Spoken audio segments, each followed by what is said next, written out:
You're a bit of a sci-fi specialist, dare I say that nowadays? Star Wars, three-body problem, which I love. Yeah. And now this. What's it like stepping into the Alien universe? It's extraordinary stepping into any of these universes. There's a bit at the beginning of the pilot, which is a shot of the cockpit of the first spaceship, and it's exactly the same as the one in the first Alien film, and it just fills people with such a sense of, yes, we're in the same universe as their first two, and I think that's very enlivening for people, but then we take them somewhere else, and it's so that that you're in that universe, but it's come to Earth. That was what got me. The visual tone seems to be identical, but the story is quite expansive compared to that. What is it about sci-fi and sci-fi writing that makes it so accessible and able to ask questions that you couldn't ask any other way? Sci-fi is about today. All good sci-fi has always been about today. So this one deals a lot with kind of different synthetic forms of humanity. There's a monster who is alive.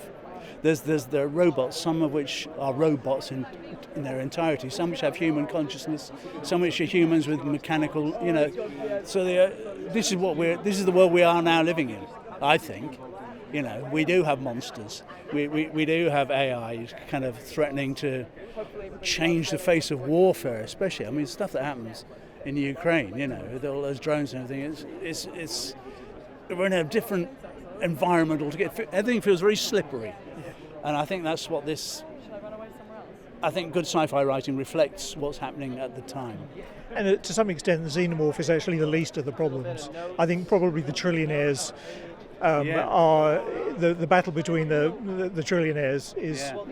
Was that an issue you explored? Absolutely. I mean, this imagines there are 5 basically companies, which is where we're getting to, isn't it, with globalization, that run the world, and they've each carved out their own section, and Weyland-Yutani, which is in the first one anyway, is one of them, and we're in the neighbouring one, a new one run by a kid who's a bit like Elon Musk.